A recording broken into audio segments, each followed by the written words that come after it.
습관 강의 시작하도록 하겠습니다. 네, 지난 시간에는 원자의 반지름에 대하여 알아보았는데요. 이번 시간에는 이온화 에너지에 관하여 공부하고자 합니다. 이온화 에너지란 바닥 상태의 원자에서 전자를 떼어내는 데 필요한 에너지를 말하는데요. 여기서 바닥 상태란 원자 내 전자가 가장 낮은 에너지 상태에 있을 때를 말합니다.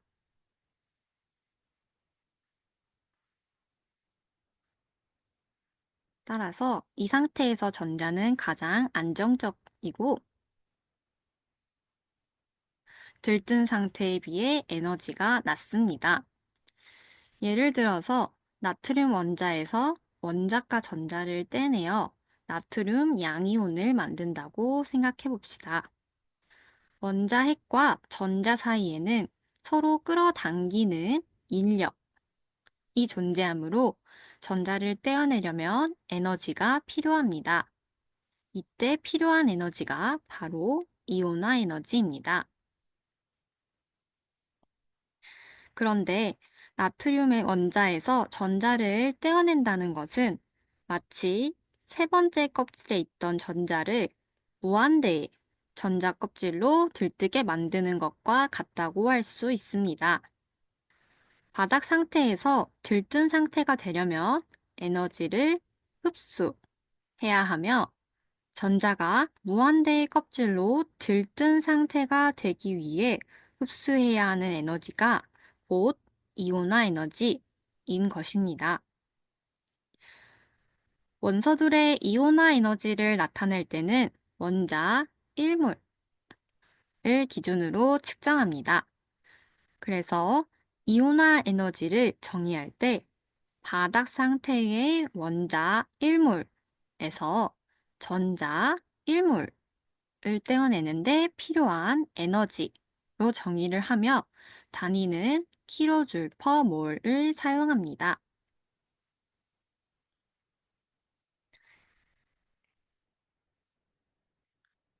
이온화 에너지는 원소의 종류에 따라 다 다르며 그 이유는 원자 핵과 전자의 인력이 다르기 때문입니다. 원자가 전자의 인력이 강할 원소일수록 전자를 떼어내는데 많은 에너지가 필요하므로 이온화 에너지가 커지게 됩니다. 결국 이온화 에너지를 결정하는 요인도 원자 핵과 전자의 인력이며 원자 핵과 전자의 인력에 영향을 주는 요인은 앞에서 살펴본 전자 껍질과 유효 핵전화입니다. 전자 껍질 수가 많아지게 되면 원자 핵과 전자 사이의 거리가 멀어지게 되면서 원자 핵과 전자 사이의 인력이 약해지므로 이온화 에너지는 감소합니다. 반면에 유효핵 전하가 강해지게 되면 원자 핵과 전자 사이의 인력이 강해지므로 이온화 에너지는 증가하게 됩니다. 이온화 에너지가 작다는 것은 작은 에너지로도 전자를 쉽게 떼어낼 수 있다는 것이고, 이온화 에너지가 크다는 것은 전자를 떼어내는데 많은 에너지가 필요하다는 것입니다. 따라서 이온화 에너지의 주기성도 전자 껍질 수와 유효 핵전하로 쉽게 판단할 수 있습니다.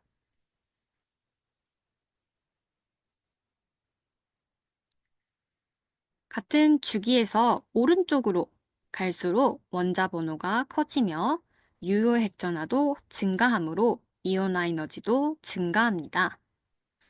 같은 족에서는 아래로 갈수록 원자 번호 수가 커지고 전자 껍질 수도 증가하게 되므로 이온화 에너지는 감소하게 됩니다. 물론 같은 족에서 원자 번호가 커지면 전자 껍질 수도 증가하지만 유효 핵전하도 함께 증가합니다. 아까 말씀드렸던 것과 비슷한 원리인데요. 유효 핵전하보다는 전자 껍질 수가 이온화 에너지에 더 큰 영향을 주므로 유효 핵전하가 커져서 이온화 에너지가 증가하는 효과보다 전자 껍질 수가 많아져서 이온화 에너지를 감소하는 효과가 더 크기 때문에 같은 쪽에서는 아래로 갈수록 이온화 에너지가 감소하게 됩니다. 따라서 유효액전화 그래프와 이온화 에너지의 경향이 서로 비슷할 것으로 예상이 되나 예외가 있습니다. 여기 그래프를 보시면 이렇게 일직선으로 쭉 올라가는 게 아니라 꺾여 있는 부분을 보실 수 있는데요.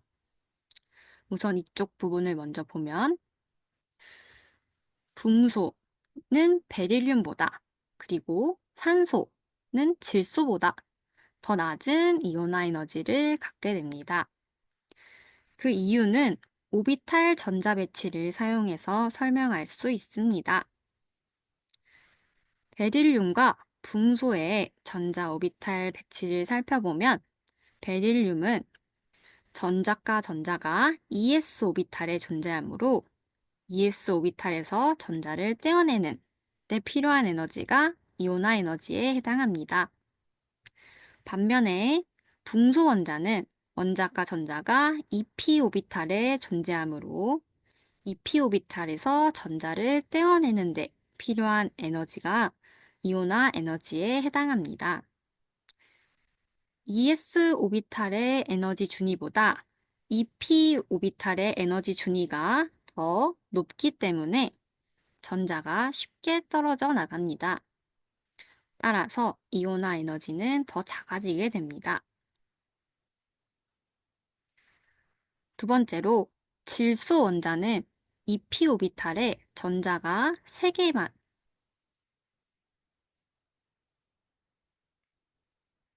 채워진 상태이고 산소 원자는 이 그림처럼 EP 오비탈에 전자 3개가 각각 채워진 후에 하나의 전자가 더 채워져 전자 쌍을 이루고 있는 상태입니다.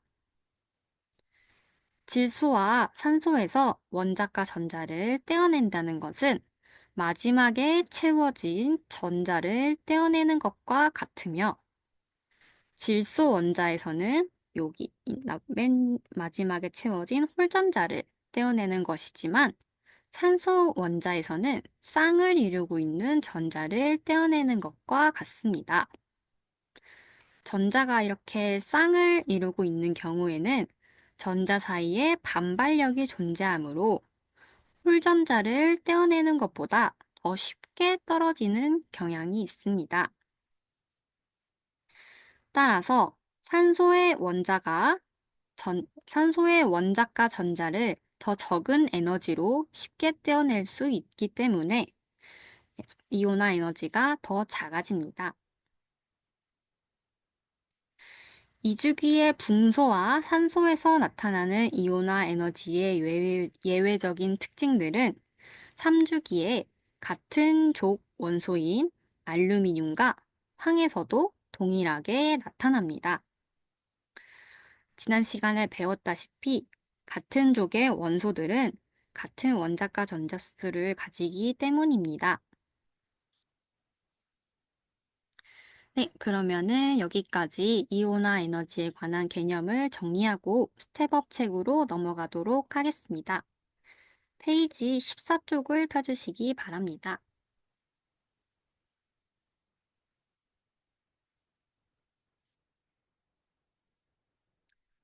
네, 우선은 중요어구 간단하게 보고 넘어가도록 하겠습니다. 이온의 전자 배치. 이온의 전자 배치는 반드시 원자 번호가 가장 가까운 희가스의 전자 배치와도 같아진다. 다들 귀족이 되고 싶어 한다 라고 생각하시면 됩니다. 희가스 또는 노블가스라고 부른다고 말씀드렸었죠? 네, 그리고 옥텟 규칙 역시 비슷하게 헬륨 이외의 희가스 원자의 전자 배치가 되고 싶기 위해서 그렇게 희가스의 원자 배치처럼 다른 전자들도 희가스의 원자 배치를 갖고 싶어 하는, 그렇게 채우려고 하는 규칙이라고 생각해 주시면 됩니다. 제1 이온화 에너지. 일반적으로 단순히 그냥 이온화 에너지라고 적혀 있으면 이것은 제1 이온화 에너지다 라고 생각을 하시면 되는데요. 이것은 가장 바깥에 있는 원자과 전자를 한 개 떼어내는 에너지를 말합니다. 만약에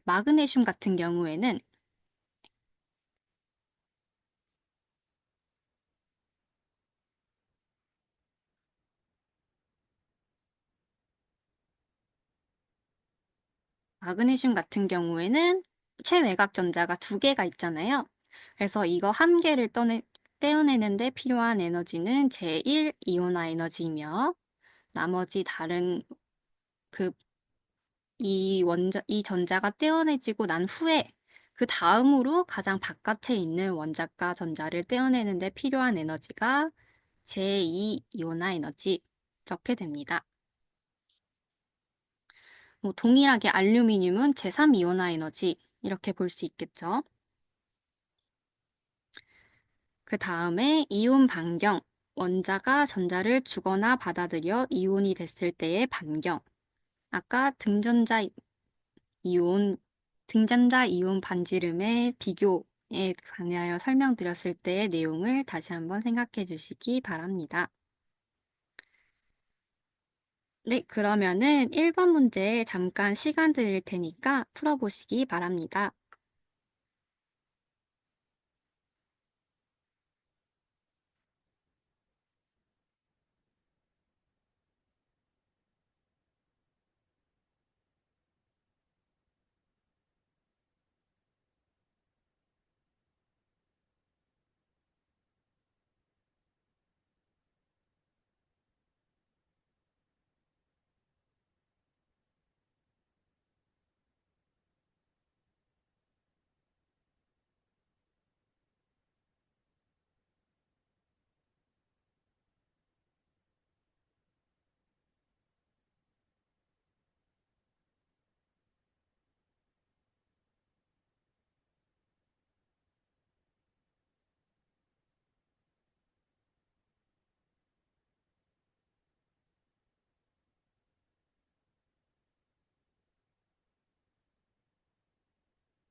그야말로 저희가 지난 시간에 열심히 외웠던 그 주기율표 암기법을 사용하면 굉장히 쉽게 풀 수 있는 문제인데요. 다들 열심히 외워주셨던 거라고 생각해서 제가 그냥 간단하게 적어보자면 요 뒤에 헬륨 써야 되는데 저 같은 경우에는 H 밑에 그냥 바로 그 다음 거부터 쓰면 좀 편하더라고요. 그래서 예, 히, 5번. 제 글씨를 너무 못 쓰네요. 나만 알지 펩시 클라 크카. 이제 이거 열심히 외워두시면 이렇게 금방 쓰는데 정말 금방 쓰게 됩니다. 네, 그래서 우선 가번 지문부터 보겠습니다. Na 플러스 K 플러스 Cl 마이너스의 전자배치가 같은지를 확인하려면 우선 나트륨 이온은 여기에 있어서 네온과 같은 전자배치를 가지게 되겠죠. 그리고 칼, 칼륨 이온은 지금 이쪽 4주기 원소로서 아르곤과 같은 전자배치도를 갖게 될 거예요. 이온도 마찬가지입니다. 따라서 가번 지문은 틀렸다라고 볼 수 있습니다. 네, 나번 지문 보겠습니다. K 플러스 그리고 CL 마이너스 그리고 CA2 플러스 그리고 CL 마이너스 이 세 가지 이온 모두 아르곤의 전자 배치를 갖기 때문에 나번 지문 정답이 된다라고 볼 수 있습니다. 그 다음 다번 지문 보겠습니다. 제가 여기 헬륨을 안 써놨네요. 네. 그러면은 플루오린 이온, 산소 이온, 그리고 헬륨. 이렇게 전자 배치가 같은지를 비교하라고 했는데 산소 이온과 플루오린 이온은 네온과 동일한 전자 배치를 갖게 되고요. 따라서 헬륨과 동일한 전자 배치를 갖는다고 할 수 없습니다.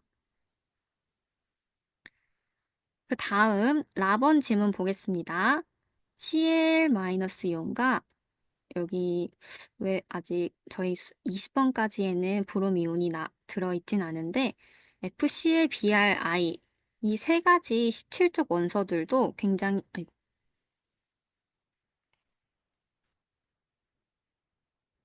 굉장히 자주 나오는 친구들이기 때문에 이렇게 주기 17쪽은 외워주시면 좋아요. 네, 그러면은 네, 색깔을 바꿔서 보면은 Cl-이온과 Br-이온 그리고 네온 이 세 가지의 전자 배치를 갖냐라고 물어본다면 Cl은 아르곤과 같은 이온 전자 배치를 갖겠고 브롬은 여기 크립톤이라는 전자 배치 비활성 기체의 전자 배치를 갖겠고 네온은 네온 그대로의 전자 배치를 갖게 되므로 다 틀렸다고 할 수 있습니다. 마지막으로 마번 지문 보겠습니다. Mg2 플러스와 Al3 플러스 그리고 아르곤 같은 전자 배치를 갖느냐? 마그네슘 이온과 알루미늄은 네온의 전자 배치와 같은 전자 배치를 가지므로 아르곤 전자 배치와 같다고 할 수 없습니다. 따라서 정답은 나번이 됩니다.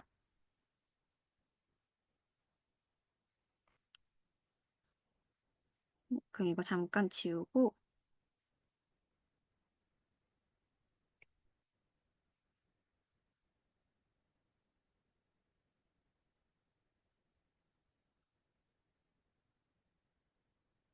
네, 그리고 그 다음 문제 이어서 풀도록 하겠습니다. NO3- 질산이온이라고도 하는데요. 이 이온에 포함된 전자의 총수는 몇 개인가? 이것들을 알려면 우선은 아까 저희가 지난 시간에 외웠던 주기율표를 통해서 질소는 원자 번호 7번, 산소는 원자 번호 8번 이거를 알고 있으면 쉽게 계산할 수 있습니다.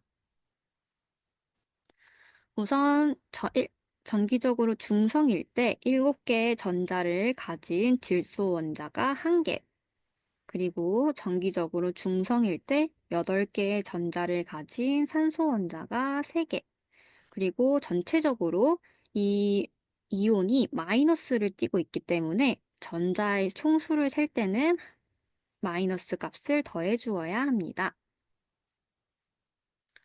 이거 다 더하면은 정답은 32이 되고요.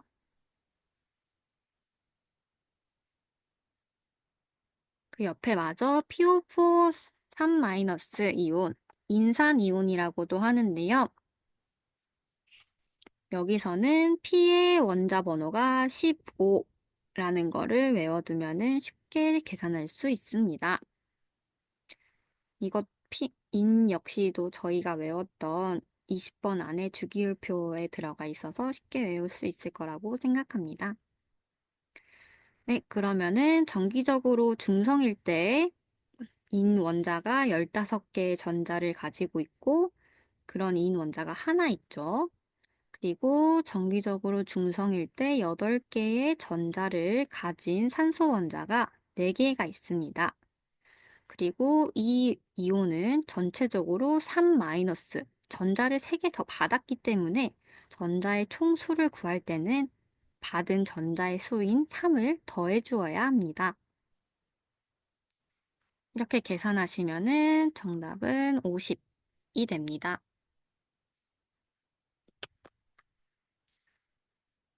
네, 잠깐 필기할 시간 드릴게요.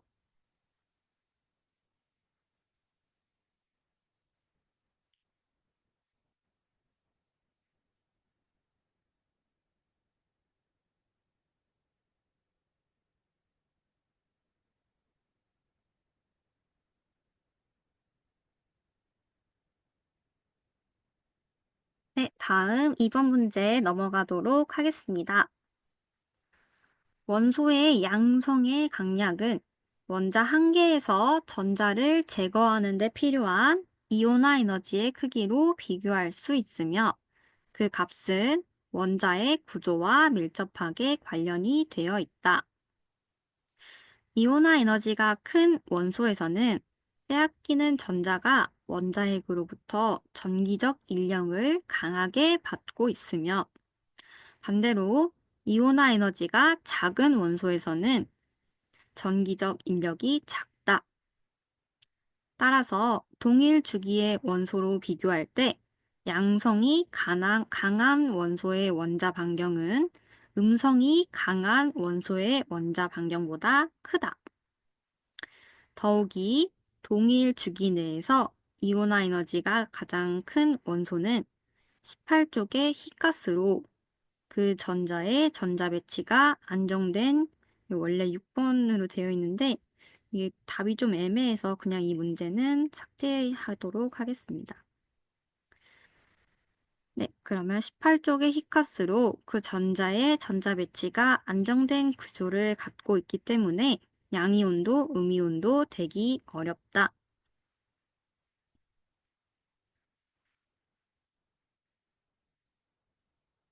네, 여기서 우선은 양성이라고 하는 것은 양이온이 되려고 하는 성질, 크냐, 작냐에 대한 내용은 이온화 에너지로 크기를 비교할 수 있다. 이온화 에너지가 작으면 그 전자를 쉽게 버릴 수 있다. 왜냐하면 정전기 인력이 작기 때문이다. 그리고 주기율표를 봤을 때 어, 오른쪽 위로 갈수록 이온화 에너지가 크다. 뭐 물론 예외는 있지만 대략적인 경향은 이쪽으로 갈수록 오른쪽 위 대각선으로 갈수록 경향이 크다라고 알고 있으면은 편합니다. 문제 풀 때. 물론 예외는 있지만 붕소와 산소.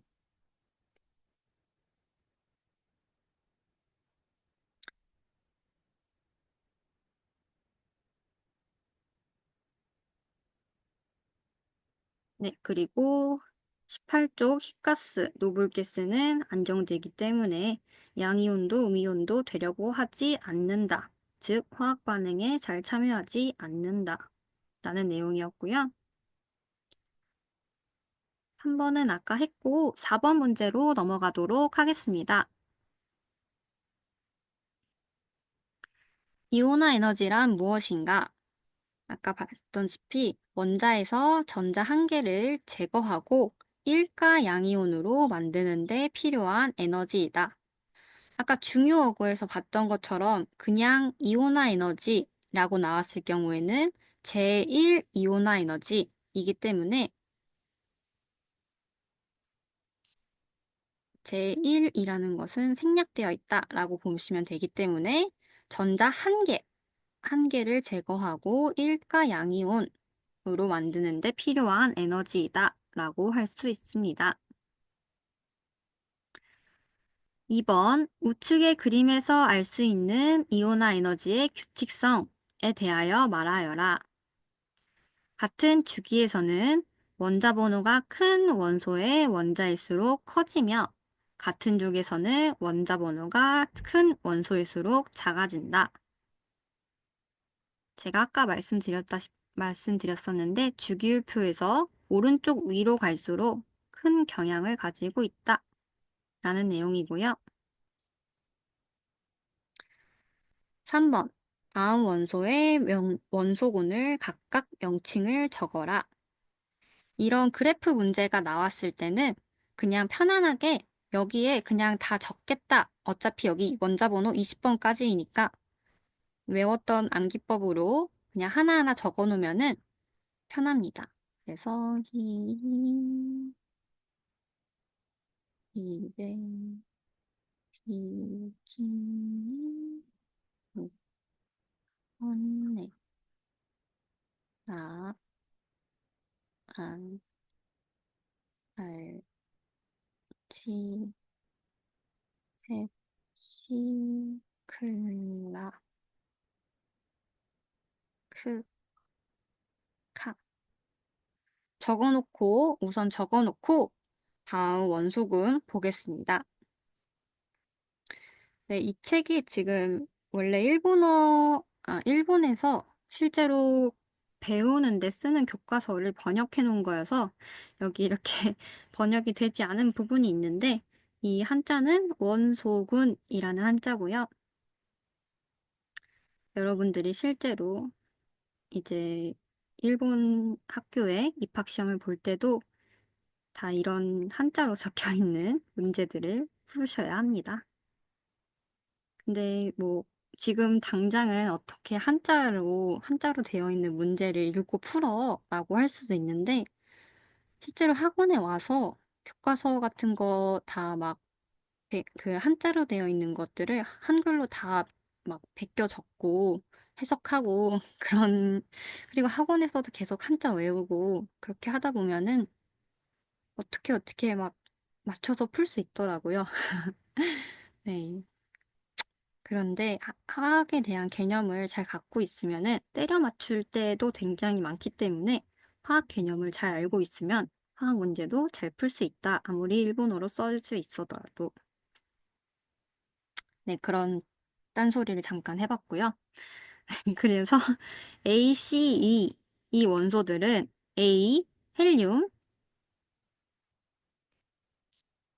C, 네온, E, 아르곤. 이 가스들은 희가스, 귀족가스, 비활성 기체, 이런 명칭을 적어주시면 되고요. B, 리튬, D, 나트륨, F, 칼륨.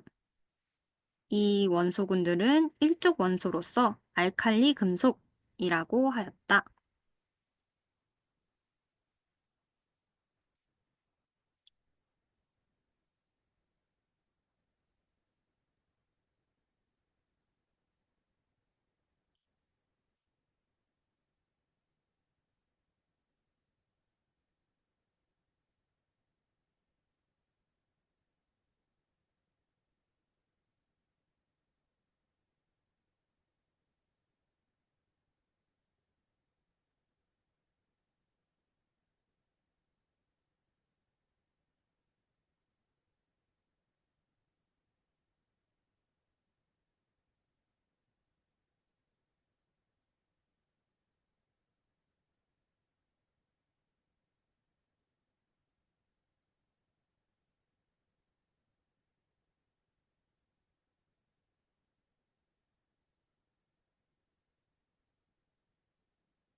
네, 그러면 5번 문제로 넘어가도록 하겠습니다.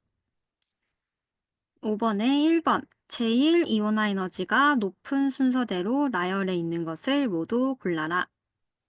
이 문제 같은 경우에는 요 위쪽에 있는 이온화 에너지 표를 보면서 풀이를 하면은 굉장히 쉽게 풀 수 있습니다.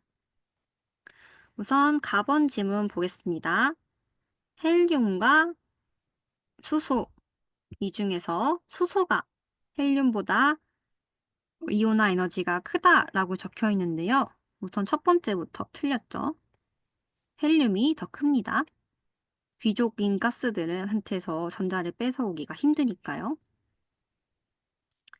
자, 4번. 헬륨, 네온, 아르곤, 비활성 기체들이네요. 이 같은 족의 원소들은 원자가 밑으로 내려갈수록 이온화 에너지가 작아졌죠. 그러므로 위로 갈수록 이온화 에너지가 크다. 이 지문은 맞게 됩니다.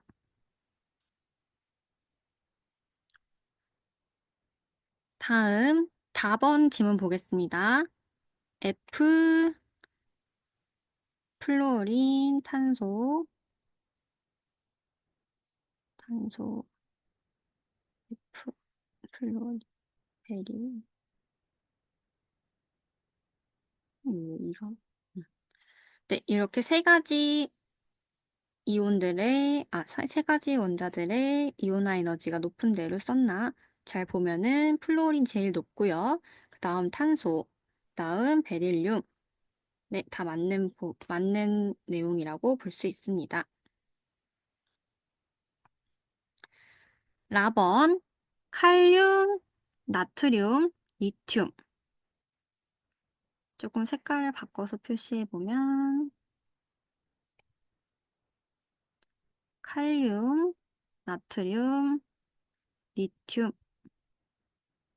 네, 이거는 아까 알칼리 금속 중 이것도 같은 족들인데요. 같은 족들은 아까 말씀드렸다시피 위로 갈수록 이온화 에너지가 커지기 때문에 이 지문은 틀리게 됩니다.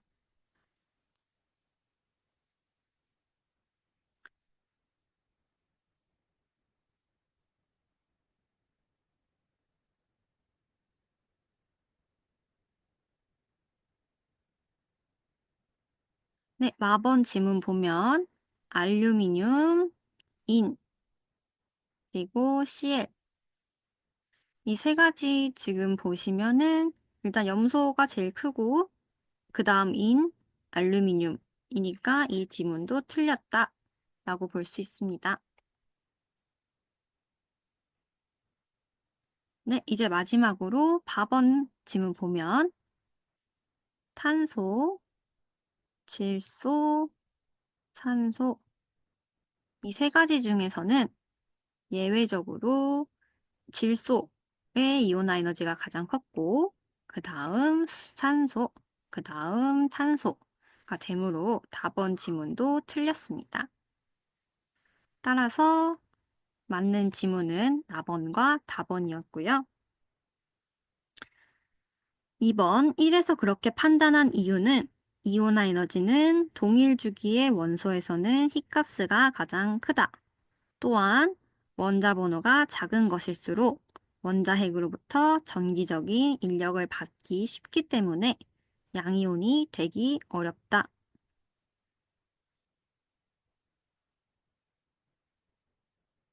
네, 잠깐 필기할 시간 드리겠습니다.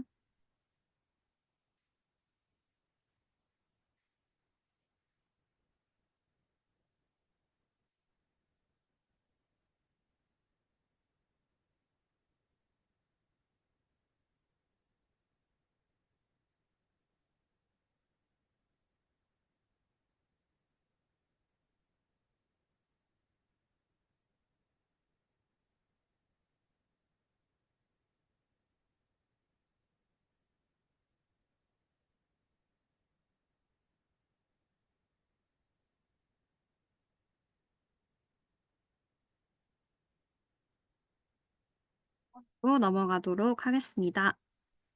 동족 원소에서 원자 번호가 커짐에 따라 이온화 에너지가 작아지는 이유를 설명하시오. 같은 족 원소에서 원자 번호가 커질수록 원자 반경이 커지고 원자 핵으로부터 먼 바깥쪽 전자 껍질에 존재하는 전자가 전기적인 힘을 받기 어려워져 방출되기 쉬워지기 때문이다.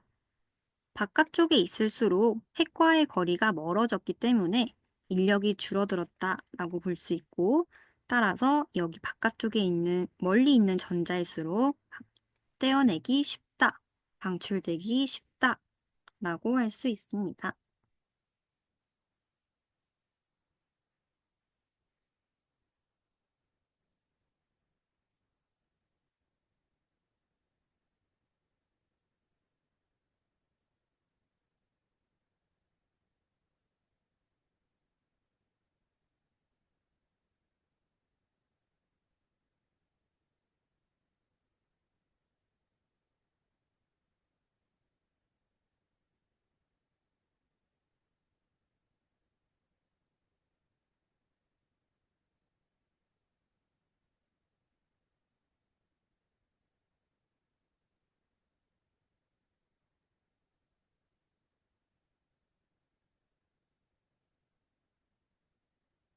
네, 그리고 저희가 지난 시간에 13쪽에 5번에 3번, 4번 다음 시간에 푼다고 미리 좀 빼놨었는데 이 부분까지 문제 마저 풀도록 하겠습니다.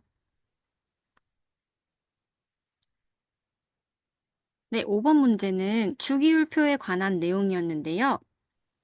3번 문제 보면은 밑에 가에서라는 횡축의 원자 번호를 종축의 어떤 물리량을 적은 그래프이다. 종축의 이온화 에너지를 나타낸 그래프는 어떤 것인가? 저희가 아까 봤었는데 전체적으로 비활성 기체들이 가장 크고 주기가 바뀌면 훅 떨어지고 그리고 예외적으로 붕소와 산소처럼 이온화 증가되는 경향에서 꺾이는 부분이 있었던 4번 그래프를 선택해 주시면 됩니다.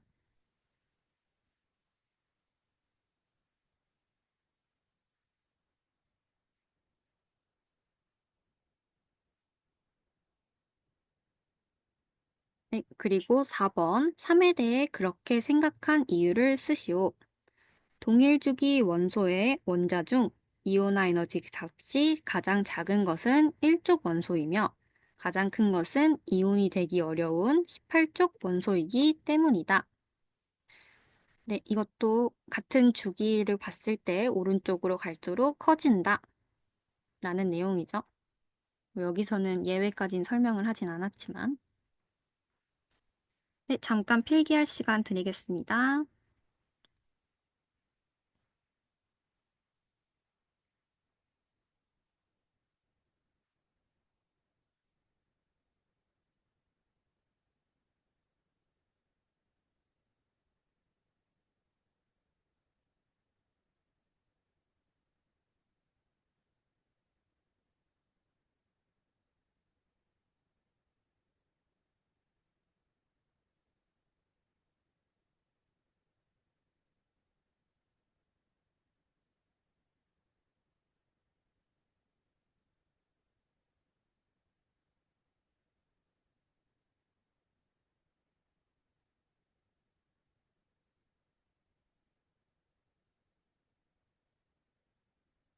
네, 그러면은 문제는 여기까지 풀고 개념 간단하게 정리하고 오늘 강의 마치고자 합니다. 이번 시간에는 이온화 에너지에 대하여 공부하였습니다. 이온화 에너지란 바닥 상태의 원자 1몰에서 전자 1몰을 떼어내는데 필요한 에너지로서 단위는 킬로줄 퍼 몰이 되었습니다. 나트륨 원자를 예로 들어보면 전자를 무한대의 궤도로 들뜬 상태, 들뜨게 했을 때 에너지를 흡수해야 하며 이때 필요한 에너지를 이온화 에너지라고 하였습니다. 이온화 에너지에 영향을 주는 요인으로서는 전자껍질 수와 유효 핵전화가 있었는데요. 전자껍질 수가 클수록 원자 핵과 전자의 거리가 멀어지기 때문에 인력이 작아졌고, 따라서 이온화 에너지는 작았습니다. 유효 핵전화가 클수록 인력이 커지기 때문에 이온화 에너지도 커졌습니다. 이온화 에너지가 크다는 것은 전자를 떼어내는데 많은 에너지가 필요하다라는 내용과 동일합니다.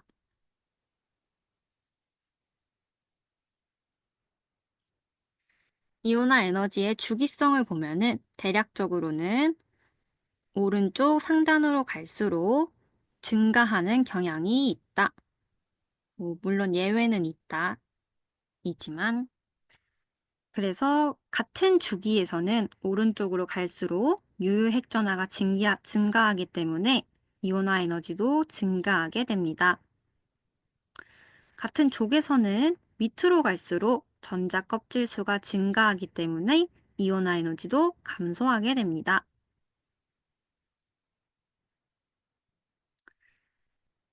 대략적으로는 같은 주기에서 오른쪽으로 갈수록 커지는 경향을 가지고 있지만 예외가 있다라고 말씀드렸습니다.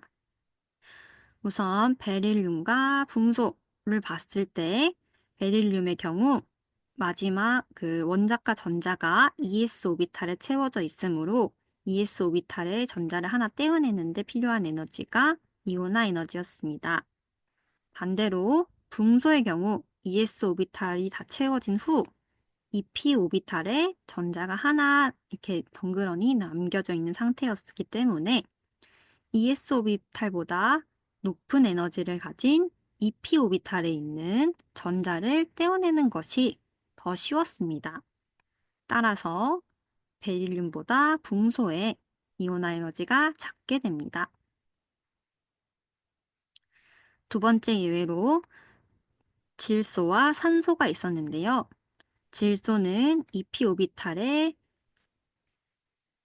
전자들이 이렇게 한 칸에 하나씩 들어 있었는데 산소 같은 경우에는 한 칸에 하나씩 다 채워지고 난 후에 전자 하나가 쌍을 이루면서 들어가게 되므로 여기서 반발력이 생기게 됩니다. 따라서 이 반발력이 있는 상태의 전자가 하나 떨어져 나가는 것이 더 쉽기 때문에 이온화 에너지가 줄어들게 됩니다. 네, 이번, 네, 이렇게 해서 개념 정리를 마무리하도록 하겠고요. 저희는 30분에 다시 수업 시작하도록 하겠습니다. 수고하셨습니다.